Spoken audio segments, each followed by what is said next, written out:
Assalamualaikum warahmatullahi wabarakatuh. Evolusi sikap Arab Saudi dalam Perang Gaza simbol tanda seru tebal 2.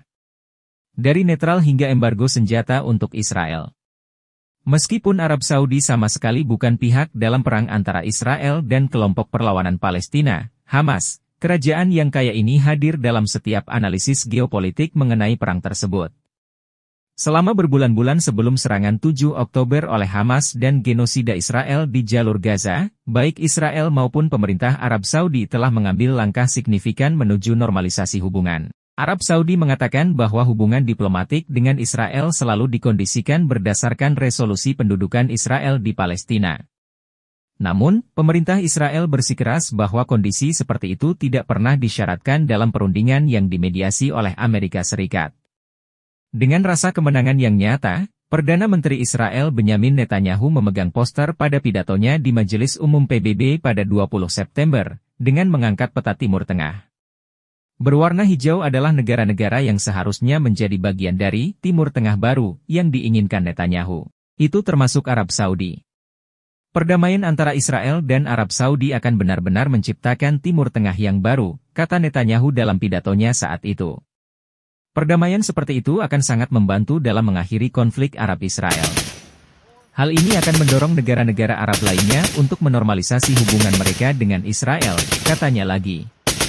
Normalisasi dan genosida Gaza oleh Israel ketika Perang Gaza dimulai, beberapa pejabat Amerika terus mempromosikan gagasan bahwa normalisasi masih mungkin dilakukan. Namun ketika kampanye pembunuhan Israel terhadap rakyat Palestina di Gaza berubah menjadi genosida, isu normalisasi tampak remeh, bahkan keterlaluan. Hal ini dapat dilihat dari perubahan sikap politik yang muncul di Riyadh. Pada 8 Oktober, satu hari setelah serangan operasi Badai Al-Aqsa, Menteri Luar Negeri Arab Saudi Pangeran Faisal bin Farhan mengatakan bahwa negaranya menolak penargetan warga sipil tak bersenjata dengan cara apapun. Pada 14 Oktober, intensitas bahasa Arab Saudi menjadi lebih tinggi, meskipun kritik terhadap Israel tidak sekuat yang diharapkan oleh orang-orang Palestina. Ini adalah situasi yang meresahkan. Ini adalah situasi yang sangat sulit. Dan tahukah Anda, korban utama dari situasi ini adalah warga sipil dan penduduk sipil di kedua belah pihak terkena dampaknya, kata Pangeran Farhan. Farhan masih mengartikulasikan visi politiknya, meskipun tidak jelas, hentikan penderitaan warga sipil lebih lanjut, dan turunkan situasi untuk segera mengembalikan perdamaian. Arab Saudi beralih ke Iran dan Cina namun perlahan-lahan, posisi Arab Saudi mulai berubah. Pada 30 Oktober, Riyadh memperkuat koordinasi politiknya dengan Iran, melalui percakapan langsung antara Pangeran Farhan dan Menteri Luar Negeri Iran Hossein Amir Abdollahian.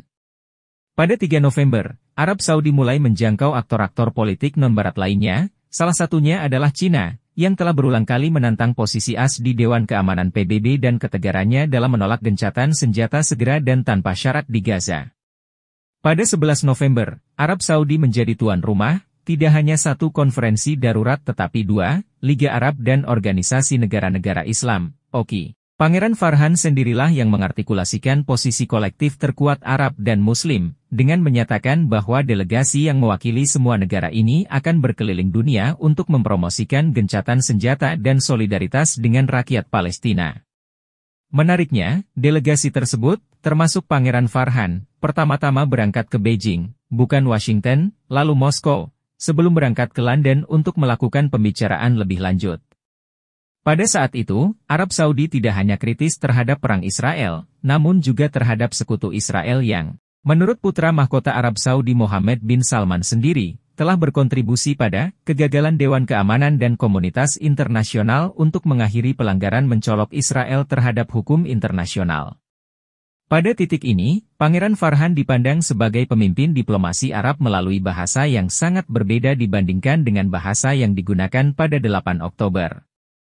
Kami mulai melihat adanya pergeseran posisi, belum cukup, namun bergerak ke arah yang benar, ujarnya pada konferensi pers usai KTT bersama OKI Liga Arab. Kami mulai mendengar bahwa negara-negara yang dulunya memberikan cek kosong kepada Israel kini berbicara tentang perlindungan warga sipil dan pentingnya melakukan pertempuran dalam batas-batas hukum humaniter internasional dan jeda kemanusiaan, paparnya.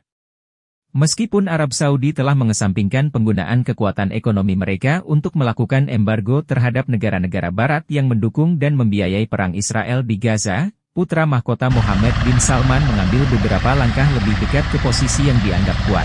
Dalam pidatonya pada KTT luar biasa BRICS pada Selasa, 21 November 2023, Mohammed bin Salman mengatakan kejahatan brutal disaksikan di Gaza terhadap warga sipil tak berdosa.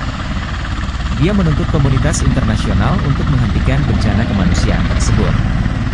Dia mengulangi kecaman Riyadh atas agresi Israel di jalur Gaza, menolak segala dalih yang membenarkan tindakan Israel dan yang paling penting, dia mendesak pemberlakuan embargo senjata untuk Israel. Kami mendesak semua negara untuk berhenti mengekspor senjata dan amunisi ke Israel, kata Pangeran Mohammed bin Salman.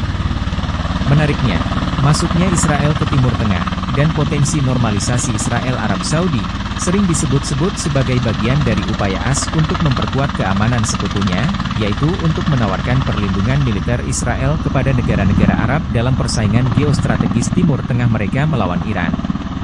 Seruan Pangeran Mohammed bin Salman untuk melakukan embargo senjata terhadap Israel merupakan indikasi perubahan sikap Riyadh terhadap Tel Aviv.